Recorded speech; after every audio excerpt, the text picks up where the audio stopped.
አሁን ክርስቲያኖች ነን እንላለን፣ ግን ጸሎታችን ውስጥ እንደው በመንግስት አስበኝ የሚል አለ? እውነተኛ ጸሎት ማለት ችግርን እግዚአብሔር ፊት ማስቀመጥ ነው እንጂ እግዚአብሔርን ማማከር አይደለም። እመቤታችንም አሳይታናለች። ወይን እኮ የላቸውም ስጣቸው አላለችም፣ አዝንብላቸው አላለችም፣ ውሃ ወይን ለውጥ አላለችም። ወይን እኮ ጸሎት ማለት ችግርን እግዚአብሔር ፊት ማስቀመጥ ነው። እኔ እሷን ይቅር ከምል እንደው የመጣ ይመጣል የሚል ሰዋል። በይቅርታ ምክንያት በነገራችን ይቅር ባለ ማለት ቅድስና ላይ ደርሰው የተበላሸባቸዋል። ተዘከረነ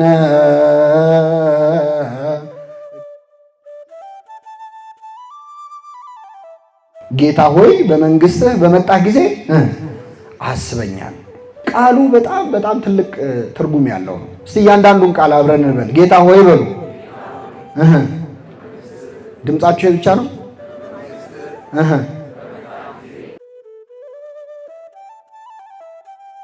እሺ አስበኝ። የመጀመሪያው ጌታ ሆይ ነው። ክርስቶስን ጌታ ሆይ ብሎ ጠራው ይሄ ወንበዴ። በጣም ብዙ ሰዎች ክርስቶስን ጌታ ሆይ ብለውታል፣ ግን የዚህን ወንበዴ ጌታ ሆይ ማለት በጣም እናደንቀዋለን። ለምን? ይህ ወንበዴ ክርስቶስን ጌታ ሆይ ያለው ዓርብ ዕለት ነበር። ሌሎች ሰዎች ጌታ ሆይ ጌታ ሆይ ጌታ ሆይ ብለውታል። እንደውም ከማብዛታቸው የተነሳ ጌታ ሆይ የሚለኝ መንግስቴን ምን አይልም አይወርስም፣ በልባችሁ ብቻ ነው ባፋችሁ ነው እንጂ በልባችሁ አይደለም ምስኪል ድረስ ሰዎች ጌታ ሆይ ይሉት ነበር። ይህ ወንበዴ ግን ጌታ ሆይ ያለው በዛን ቀን ክርስቶስ በሚሰደብበት ዕለት ነው።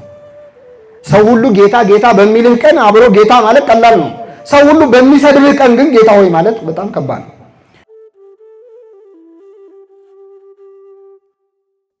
ጌታ ሆይ ሆይ ቃል አክብሮ ነው። ስንጸልይ በሰማያት የምትኖር ምናችን ሆይ አባታችን ሆይ ሆይ ቃል አክብሮ ቃል አንክሮ ይላሉ አባቶቻችን። የማድነቅ ቃል የማክበር ቃል ነው። ጌታ ሆይ አለው። ከዚያስ ምን አለ? በመንግስትህ አለ። በመንግስትህ ማለት ምን ማለት ነው? አንተ ንጉስ ነህ፣ የራስህ ግዛት ያለህ የራስህ መንግስት ያለህ ነህ ማለት ነው። ምን አለው ታዲያ? በመንግስትህ ብሎ ንጉስ ነህ አለው። ከዚያ ምን ባልክ ጊዜ። ይሄ ደግሞ በጣም ይገርማል። በመጣ ጊዜ ማለት ይሄ ወንበዴ እኮ እያየው ያለው ክርስቶስን ሊሞት ትንሽ ቀርቶታል። እየተሰቃየ ነው ያለው።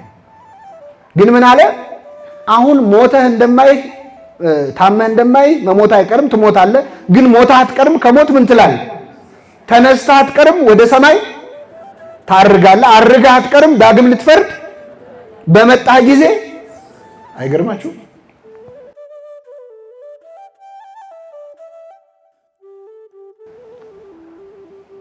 ያው መቼስ ስትሞት አስበኝ አይደለም ያለው። ሞተህ አትቀርም፣ ተነስተህ አርገህ ዳግም ልትፈርድ በዳግም ምጽአት ስትመጣ ያኔ አስበኝ አለው። ይሄ ወንበዴ ማን ነው የነገረው? አጠገቡ ያለው አምላክ እንደሚያየው እየተሰቃይ። ክርስቶስን እኮ ተአምር ሲያደርግ አይቶ ማመን በጣም ቀላል ነው። ሲያበላቸው ያመኑ በሰዎች አሉ። አሳና እንጀራ አበርክቶ ሲያበላ ጥግብ ሲሉ ሰው ሲጠግብ ደስ ይለዋል አይደል? በቃ አንተ ንገስብን አሉት ክርስቶስን ይላል። ንገስብን፣ በቃ ሌላ ንጉስ አንፈልግም፣ ምራን፣ በቃ ግልግል ነው። እንዲህ አይነት ንጉስ የሚያበላ ንጉስ ማግኘት ደስ አይልም? የሚበላ ንጉስ ነው እኛ የምናውቀው አይደል? የሚያበላ ንጉስ ሲያገኙ ደስ ብሏቸው ንገስብን ብለውት ነበር። ዓርብ ዕለት እየተሰቃየ ደሙ እየፈሰሰ አይተህ እንዴት ታምንበታለህ? ግን እሱ ደሙ እየፈሰሰ ያየው አምላክ መሆኑን አውቆ ዳግም ልትፈርድ በመጣህ ጊዜ ምን በለኝ አለ? አስበኝ። ማን ነው ያስተማረው? ኢትዮጵያዊ ሊቅ ቅዱስ ያሬድ ፈያታዊ ዘየማን መኑ መሐረከ ታይምር ዘንተ ይላል። የቀኝ ወንበዴ ይህን እንድታውቅ ማን ያስተማረ? ካጠገብ ያለው አምላክ መሆኑን በምን አወቅ?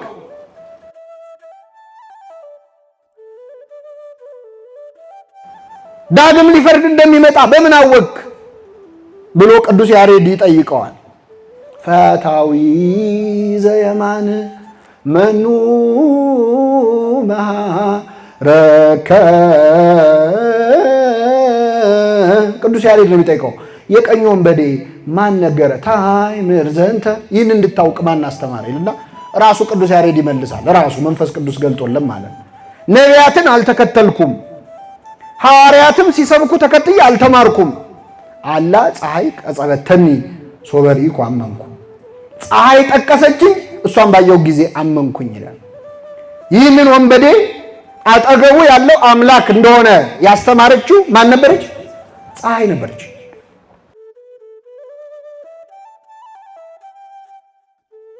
ክርስቶስ ሲሰቀል ፀሐይ ምን ብላለች? ጨልማለች። ጨረቃ ደም መስላለች። ከዋክብት ረግፈዋል። ያንን ሲያይ አጠገቡ ያለው የፀሐይ አምላክ መሆኑን አወቀ እና ያስተማረችኝ ፀሐይ ነው ብሎ ቅዱስ ያሬድ በወንበዴው አንደበት ሆኖ ይናገራል። እንግዲህ ያደለው ከፀሐይ ይማራል። አያችሁ፣ እኛ ስንት ሰባኪ ያስተምሮናል። እኛ ስንት ቀን ስትወጣ ስትገባ ያየናት ፀሐይ ግን አላስተማረችንም።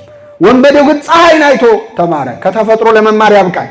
ቅዱስ ያሬድን ያስተማረችው ማን ነበረች? ቅዱስ ያሬድ የተማረው ከምን ነበረ?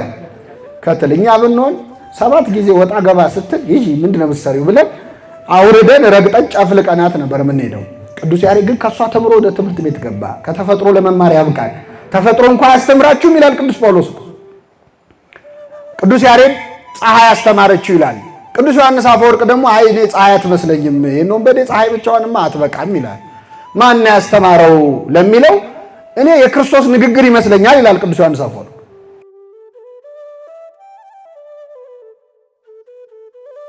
ክርስቶስ መስቀል ላይ ያለ የተናገራቸው 7 ቃላት ነበሩ። ስንት ቃላት? 7። የመጀመሪያው ቃል እንግዲህ በ3 ሰዓት ተሰቅሎ 7 ቃል መናገር በጣም ትንሽ ነው። እኔ እንኳን አሁን 77 ቃል ተናግሬያለሁ በዚህ ደቂቃ ውስጥ። ክርስቶስ 3 ሰዓት ሙሉ 7 ቃላት ለምን ተናገረ ካላችሁ ኃይሌ እንደገል ደረቀ ይላል። ከዛ በፊት ተገርፎ በጣም ተሰቃይቷል። ለመናገር አቅም አጥቶ ነበር ክርስቶስ ዓርብ ዕለት። እንደው የማይቀሩ ቃላት ነው የተናገረው እንጂ ብዙ ቃላት አላስተማረም፣ አልተናገረም። አንደኛ መስቀል ላይ አይደለም መናገር፣ መተንፈስ ራሱ ይከብድ ነበረ። የመስቀል ላይ አሟሟት አሁን ሰው ስለተሰቀለ አይሞትም። አንድን ሰው እዚህ አምጥተን ብናንጠለጥለው 3 ቀን 4 ቀን ብትጠብቁ አይሞትም። ምንድነው የሚገላቸው መስቀል ላይ? ትዝ ካላችሁ 2 ወንበዴዎች ክርስቶስ ሞቶ ነበር። ወዲያው ነው የሞተው። 3 ሰዓት በ3 ሰዓት ነው የሞተው። እንደውም ጲላጦስ ሞተ ብለው ሲነግሩት ከመቼው ሞተ አለ ይላል።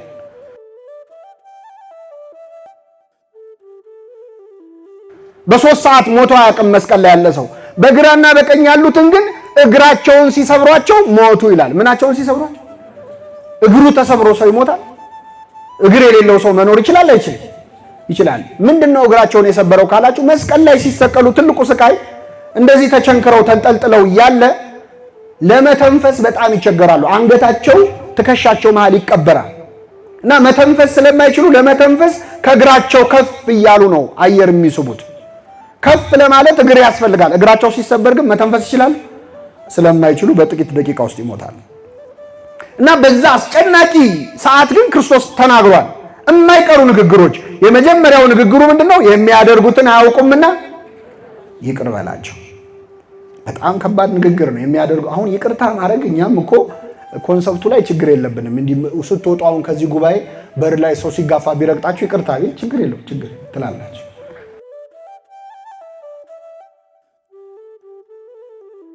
ሌላ ግን ይቅርታ ቢለን የማንሰማው ሰው አለ የለም? አለ። እኔ እሷን ይቅር ከምል እንደው የመጣ ይመጣል የሚል ሰው አለ። በይቅርታ ምክንያት በነገራችን ይቅር ባለማለት ቅድስና ላይ ደርሰው የተበላሸባቸዋል። አንድ አባት ተፈጥሮን እስከማዘዝ ደርሶ በቅቶ ቅድስና ላይ ደርሶ ተፈጥሮ ሁሉ ይታዘዝልን ነበር። ዝናብ ማዝነብ ልክ እንደነ ኤልያስ ማለት ብዙ ተአምር ይሰራል። በኋላ የሆነ ሰው መጣና እንደው አባት ያለው ቅዱስ ከሆነ በኋላ እኮ ነው እንደው ትዝ ይልሃል ድሮ ያስቀየመህ አንድ ሰው ነበር፣ እህትህን ደፍሮ ከሱ ጋር ገለዋለሁ ብለህ ፈልገህ አጣኸው፣ እንደው አሁን መጥቶ ይቅር ቢልህ እንደው ይቅር አትለውም ሲለው እኔ እሱን አለ እሱን ይቅር ከምል መሬት ተሰንጥቃ ተዋጠኝ አለ። መሬት ተሰንጥቃ ዋጠችው።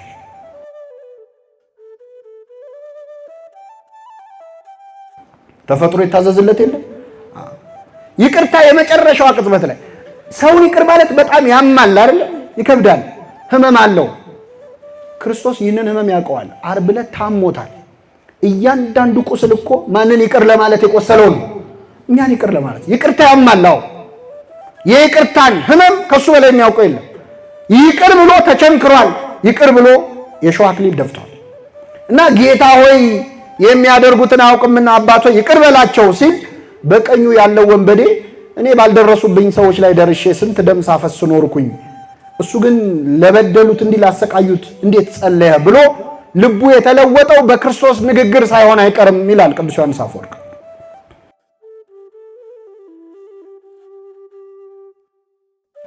አባ ጊዮርጊስ ደግሞ ይላል መሰላችሁ? አባ ጊዮርጊስ ይሄ ወንበዴ ይላል የተሰቀለው ከጌታ በስተቀኝ ነው እና ለጥቂት ሰዓትም ቢሆን የክርስቶስ የመስቀሉ ጥላ ያረፈው በቀኝ በኩል ነበረ። ስለዚህ ይሄ ወንበዴ ልቡ የተመለሰው የጌታ ጥላ ስላረፈበት ሳይሆን አይቀርም ይላል። ክርስቶስ ጥላውን ያሳርፍብን ሁላችን። እውነት የክርስቶስ የሐዋርያት ጥላ ይፈውሳል ነበር። የጴጥሮስ ጥላ አሁን ይፈውስ ነበር። ጥላ አሁን ይፈውሳል። በእኛ ዘመን አይነ ጥላ ነው እንደውም ጥሩ አይደለም። ሰው አሁን የሰው ጥላ ጥሩ አይደለም እየተባለ አራስ ቤት እንዳይገባ ውጪ ቆም ይባላል። የጴጥሮስ ጥላ ይፈውስ ነበር። እንዴት ፈወሰ የጴጥሮስ ጥላ? ጴጥሮስ እኮ በፊት ጥላው እንደውም ችግር ፈጣሪ ነበር። ካስታወሳችሁ አሳ የሚያጠምዱት በሌሊት ነበር ይላል። በሌሊት የሚያጠምዱት ለምንድን ነው? ቀን ቀን ሲያጠምዱ ፀሐይ ካረፈባቸው የነሱ ጥላ ባህሩ ላይ ካረፈ አሳው ጥላውን አይቶ ወደ እነሱ አይጠጋም። ስለዚህ ጥላ በጣም የማይኖርበትን ሌሊት ጠብቀው ነበር የሚያጠምዱት።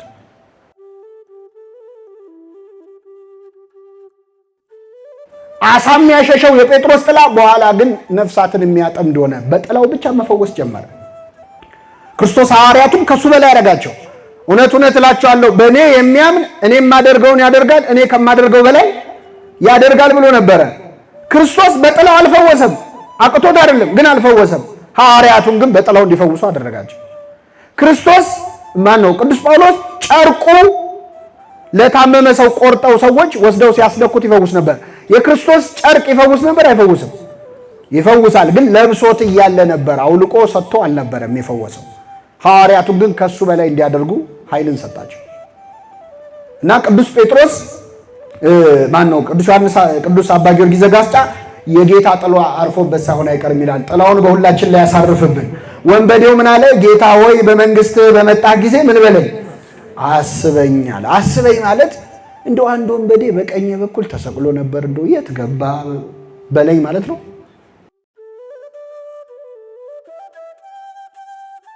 አይደለም። አስበኝ ማለት ይቅር በለኝ ማለት ነው። የቸርነትን ስራ ስራልኝ ማለት ነው። እኛ እግዚአብሔርን አስበኝ ስንለው ማረኝ ነው። እግዚአብሔር እኛን አስቡኝ ካለ በሕጌ በትእዛዜ ኑሩ ማለት ነው። በጉብዝና ወራት ፈጣሪህን ምን በል አስብ ማለት ዝም ብለህ አስታውስ ሳይሆን ኃጢአት ልትሰራ ስትል ፈጣሪ ያለ ለካ ብለህ አስበው ማለት ነው። እና የወንበዴ ጌታ ሆይ በመንግስት በመጣ ጊዜ አስበኛል። ይሄ ጸሎት እኛ አሁን አንጸልየውም። ይገርማቸዋል።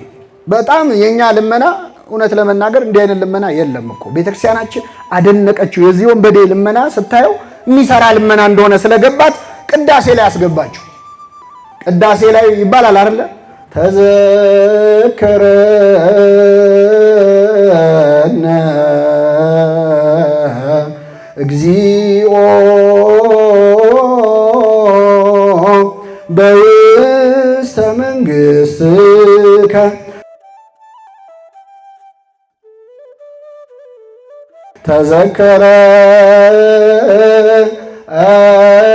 ተዘከረነ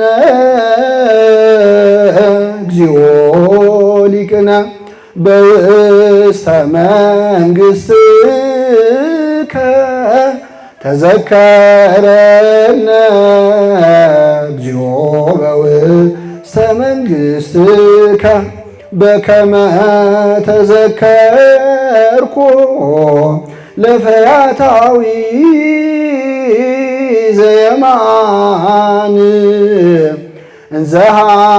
እንዘሃሎከ ዲበ ዕፀ መስቀል ቅዱስ። ሁላችንን ያስበን።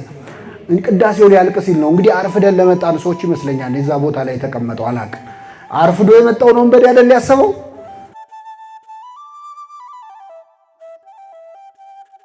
ባለቀ ሰዓት አይደል ያሰበው? ስለዚህ ቅዳሴውም ላይ አንዳንዴ ጠዋት አሃዱ ሲባል የማይደርስ ሰው አረፍዶ ምናምን የሚመጣ ሰው አለ። ተዘከረነ ላይ ይደርሳል። ጥሩ ሰዓት ነው ደግሞ። ይሄን ብላችሁ እንዳታረፍዱ አደራችሁ። ግን ሁላችንን እንደው ጽድቅ ለመስራት ያረፈድነውን በቸርነቱ ያስበን። አያችሁ ቤተክርስቲያን ይጠቅማል ብላ ካሰበች የወንበዴ ጸሎትም ትጸልያለች። ሰርቷላ፣ የሰራ መድኃኒት ነዋ። ጌታ ሆይ በመንግስት በመጣህ ጊዜ አስበኝ። እኛ ጸሎት ውስጥ እኮ ይሄ የለም። አሁን ክርስቲያኖች ነን እንላለን፣ ግን ጸሎታችን ውስጥ እንደው በመንግስት አስበኝ የሚል አለ? ስለታውን ሲነገር አትሰሙ? ስራ የለኝም ነበር ስራ አገኘው፣ ትዳር የለኝም ትዳር አገኘው፣ ደሞዝ ጭማሪ ለምኜ ነበር ደሞዝ ተጨመረልኝ፣ ትንሽ ሻል ካለ ደግሞ ቪዛ አገኘው፣ ውጭ ሀገር ልሄድ ነበር። አንድ ሰው ለንስሐ አብቃኝ የሚል ስለተሰምታችኋል? እንደው ምላሴ አስቸግሮ ነበር ምላሴን ሰብስብልኝ ብየው ሰበሰበልኝ የሚል ሰምታችኋል? የለም። ልመናችን ሁሉ ምድራዊ ጊዜያዊ፣ ጥቃቅንና አነስተኛ ይላል መንግስት። ጥቃቅንና አነስተኛ ነው እኮ የምንለምነው፣ ትንንሽ ነገሮች።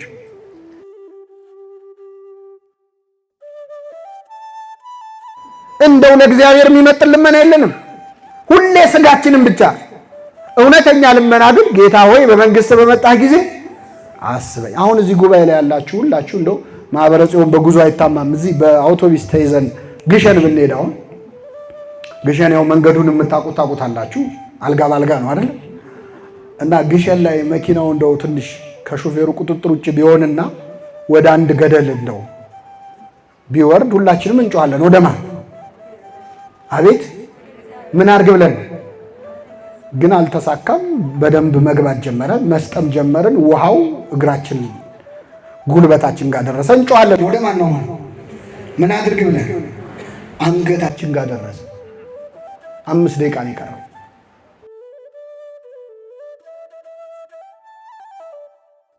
አድነን ነው አሁንም የምንጮህ።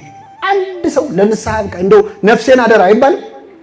የሁላችንም ሐሳብ ከዛች ወንዝ ወጥቶ ኑሯችንም ለማለት ለመቀጠል። ይኸው አሁን ተመልከቱ። የቀኝ ወንበዴ ጌታ ሆይ በመንግስት በመጣ ጊዜ ምን በለኝ፣ የግራው ግን አንተ ክርስቶስ ከሆንክ ራስህንም እኛንም፣ እኛ የግራው ነን የቀኙ ነን። በግራ ላይ ተሰለፍነው። ምንም እኮ ባትሉም ብትሉም ነው። እግዚአብሔር የቀኙ ያድርገን።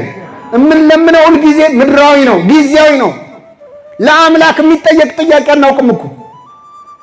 ለሰው የሚጠየቅ ጥያቄ ነው የምጠይቅ። ደህና ገንዘብ ያለውን ሰው ልትለምነው የምትችለውን ነገር ዓለም ሁሉ በእጁ ያለ አምላክን ትለምናለህ። ቆመ ትንሽ ነው። የወንበዴ ግን ጸሎት ያውቃል በእውነት ትትናው ደግሞ ጌታ ሆይ በመንግስት በመጣህ ጊዜ አስብ፣ መንግስቱ ውስጥ አስገባኝ አላለም። ለምን? ምን አይነት ጥጋብ ነው? ቀጥታ መንግስተ ሰማያት ትላለህ እንዴ እንዳይባል ማለት ነው።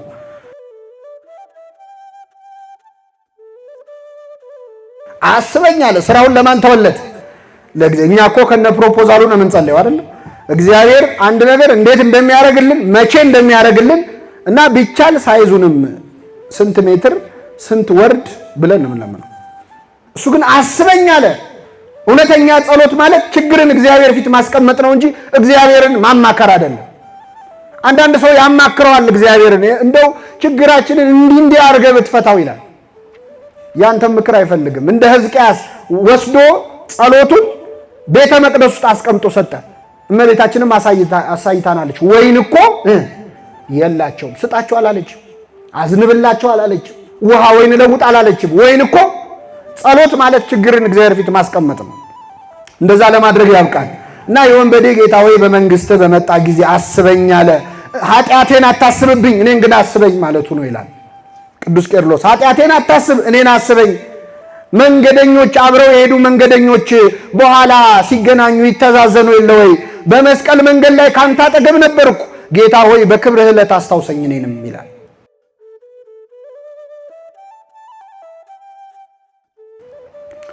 እና የወንበዴ ይህን ልመና ለመነ። ክርስቶስ እውነት እልሃለሁ ዛሬ ከኔ ጋር ቤት ትሆናለህ፣ በገነት ትሆናለህ። የወንበዴ በገነት እንዲገባ የዛን ቀን የሰራው ገድል ብዙ ነው። ይገርማቸዋል። ከፍ ብዬ ላንብብላችሁ። ጌታ ሆይ በመንግስት በመጣ ጊዜ አስበኝ በንግግር ብቻ ነው። እንግዲህ በቀረችው ምላሱ ተጠቀመባት። ሰው በአፉ መስክሮ ይጸድቃል የሚለው ለዚህ ወንበዴ ሳይሆን አይቀርም። ምላሱን ተጠቅሞ በቀረችው ሰዓት እንደውም አንድ ሰው ምን አሉ መሰላችሁ? ባለቅኔ ናቸው። የወንበዴ እድሜውን ሙሉ ሲሰርቅ ነው የኖረው። መጨረሻ ላይ ምን ሰረቀ ካላችሁ መንግስተ ሰማያት። እዛው መስቀል ላይ ገነትን አልሰረቅም? አዎ፣ ኪሩብ የገነትን በር ሰይፍ ይዞ ይጠብቃል። እሱ እዛ መስቀል ላይ ተነጋገረ ከባለቤቱ ጋር ቤት በኩል እንደሚገባ ማለት ነው።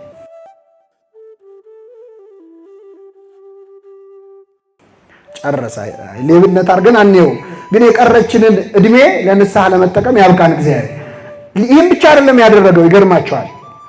ከፍ ብለን ስናነብ በግራ ያለው ወንበዴ አንተ ክርስቶስ አይደለም ራስህንም እኛንም አድን ብሎ ሰደበው ይላል።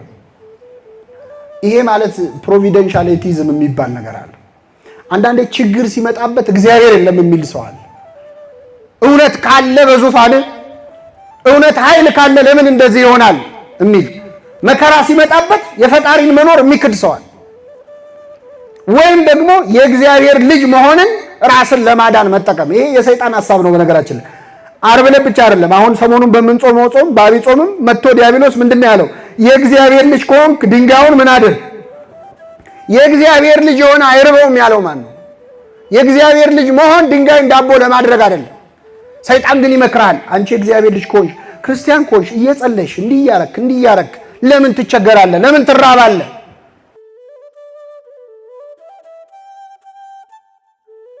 ለምን ትታመማለህ? ብሎ የእግዚአብሔር ልጅ መሆንን ለሥጋ ጥቅም የሚያስተዋውቀው ዲያብሎስ ምን አለው? የእግዚአብሔር ልጅ ከሆንክ ራስህንም አድን እኛንም አድን። እኛንም ካላዳንክ ራስህንም ካላዳንክ ግን የእግዚአብሔር ልጅ አይደለም ማለት ነው ብሎ ሰደበው። ሁለተኛው ግን መልሶ የቀኝ ወንበዴ ምን አለ? አንተ እንደዚህ ባለ ፍርድ ሳለ እግዚአብሔርን ከቶ አትፈራውም አለው ይላል። እንደው መስቀል ላይ ነው፣ ልትሞት ነው፣ ትንሽ ደቂቃ ነው የቀረና በቀረች ሰዓት እንደው ትንሽ ልብ አይመለስም አለው። እንደዚህ አይነት ሰው አለ። ሊሞት ትንሽ እየቀረው በቀረው ሰዓት ኃጢአት የሚሰራ ሰው አለ። በቀረችው እድሜ ሩቅ አትሂዱ። እኛ እኮ እንደዛ ነን። ስንት ዓመት እንደቀረን ታውቃላችሁ? ዛሬ ቢሆንስ ምን ሞተው?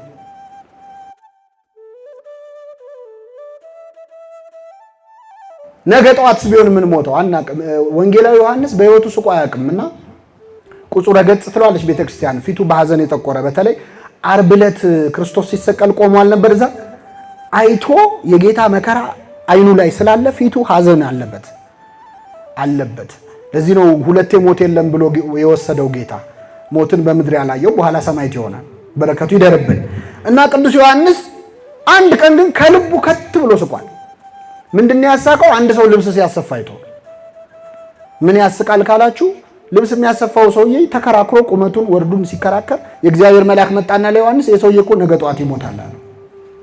ምን እያደረገ ነው? አሁን ልብስ እያሰፋ።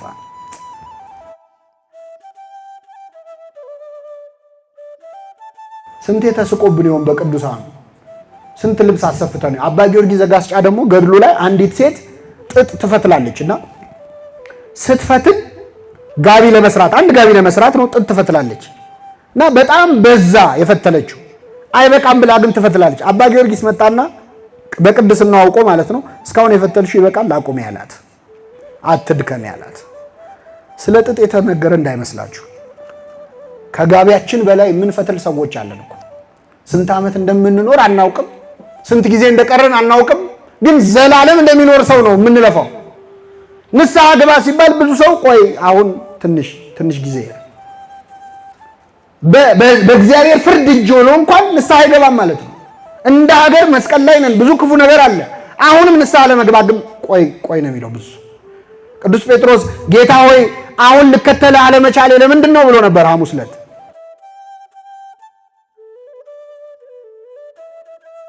አሁን አትከተለኝም ስለው አሁን ልከተልህ ያልቻልኩት ለምንድን ነው? ብዙዎቻችን አሁን መከተል አንፈልግም እግዚአብሔር። የብዙ ሰው እቅድ ለወደፊቱ ነው። ብዙ ዓመት ይኖር ይመስል ወጣቱ ቆይ ትንሽ እድሜ እንትን ይበል። ቅዱስ አውግስጢኖስ የተባለ ሊቅ ሰው አፍሮ የማይናገረውን ነገር ተናግሯል በእኛ ወክሎ። ምን አለ መሰላችሁ? ጌታ ሆይ ኃጢአት ሰርቼ ገና ስላልጠገምኩ ትንሽ ጠብቀኝ፣ በደንብ ላዳርስና ምኖቹን አፍ አውጥተን አንልም እንጂ እኮ ብዙዎቻችን አሁን በጣም መንፈሳዊ መሆን አንፈልግም። ትንሽ ብቻ ቢሆን ሳይበዛ አይደለም። ፈጣሪን እንደ ፍሌቨር ነው የምንጠቀምበት ብዙዎቻችን። ማለት ጣል ቢል ጥሩ ነው አይደለ? ክርስትና ለክፉም ለደጉ በጣም ክርስቲያን መሆን አንፈልግም። ዝግጁ አይደለንም ገና። ላይላዩን ብቻ ሆነን ልክ እንደ አክቲቪቲ ሰው በትርፍ ጊዜው ዋና ዋኛለሁ፣ ሳይክል ነዳለሁና ቤተክርስቲያን ሄዳለሁ ይላል። እግዚአብሔር ለብዙ ሰዎች የትርፍ ጊዜ ጉዳይ ነው። ገና ነን፣ አልጠገብንም።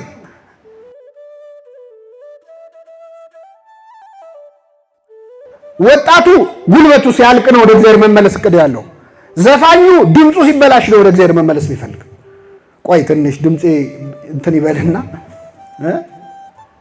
በእውነት እግዚአብሔር ቸር ነው። መቼም ብንመጣ ይቀበላል አይቀበልም? አሁን ይሄን ወንበዴ የት ከርመህ ነው አሁን ልትሰቀል ስትል ነው ደግሞ ትዝምልህ አላለው። ዛሬ ከኔ ጋር ቤት ትሆናለህ፣ ብትዘገይም ይቀበላል። ጴጥሮስን እኮ በ55 ዓመቱ ነው የጠራው። በጉልምስናው በእርጅናው ነው የጠራው። ዘግይቶም የሚመጣን ሰው እግዚአብሔር ይቀበላል እና በፍርድ ላይ ያለ ግን ልቡ አልተመለሰም ነበረ። አንተ በዚህ ፍርድ እያለ እግዚአብሔርን አትፈራውም ብሎ ጓደኛውን መከረ። የቀኝ ወንበዴ አያችሁ፣ የጥበብ መጀመሪያ ማንም መፍራት ነው። ምን ስብከት ቢሰብከው ከዚህ የተሻለ ስብከት የለም። እግዚአብሔርን አትፈራውም ምን አለው? እኛ ስላደረግነው የሚገባንን እንቀበላለንና በእኛ ላይ የተፈረደው እውነተኛ ፍርድ ነው አለ።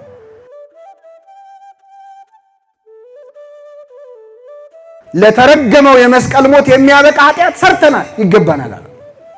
ተአምኖ ኃጣው ማለት ነው ኃጢአትን ማመን ይገባናል መሰቀል ካለ በኋላ ይህ ግን ምንም ክፋትን አላደረገም አለው ክርስቶስ። ይህ ግን ንጹህ ነው አለ ክርስቶስ። ንጹህ ነው ብሎ ዓርብ ዕለት እኮ የመሰከረ ሰው የለም። ልጃቸውን ከሞት ያስነሳላቸው ሰዎች ልጄን ከሞት አስነሳልኝ እንጂ ምን አጠፋ አላሉ። ደሟን ቀጥ ያረገላት ያቺ ሴት ደሜን ቀጥ አረገው እንጂ ምን አደረገ አላለች። አንድ ሰው 11ዱም ሐዋርያት ይሁዳ ራሱ የሸጠው ነው። የቀሩት ሐዋርያትም እግሬ አውጪኝ ብለው ነው የጠፉት። እረሱ ንጹህ ነው ብሎ ዓርብ ዕለት የመሰከረለት አንድም ሰው የለም ከዚህ ወንበዴ በስተቀር ማለት ነው። ንጹህ ነው አለ፣ ምንም ክፋት አላደረገም።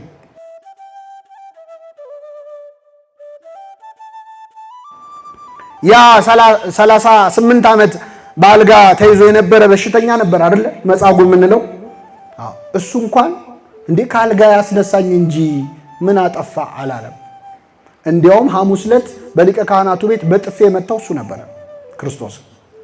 እንደውም ጌታ የሚገርማችሁ በጥፊ ሲመታው ለምን ትመታኛለህ አለ ይላል። እስኪ በሉ ለምን ትመታኛለህ? አሁን ዓርብ ዕለት ክርስቶስ ያ ሁሉ ጅራፍ ሲወርድበት ለምን ትመቱኛላችሁ ብሏል አላለም። ይሄ ሰውዬ ሲመታው ግን ለምን ትመታኛለህ አለ።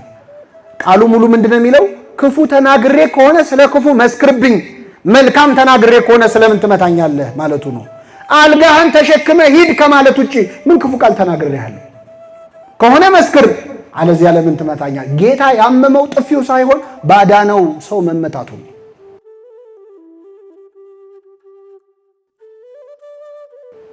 ካልጋ ያስነሳው ሰው ሲመታው አመመው። ሌላው ሲምታኝ አንተ እንዴት ትመታኛለህ? በኃጢአታችን አምላካችንን ከመምታት ይሰውረን።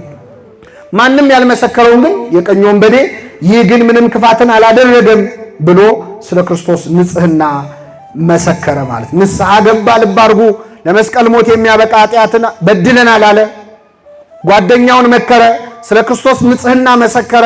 ከዚያ ጸለየ፣ ጌታ ሆይ በመንግስትህ በመጣህ ጊዜ ምን በለኝ አስበኛል።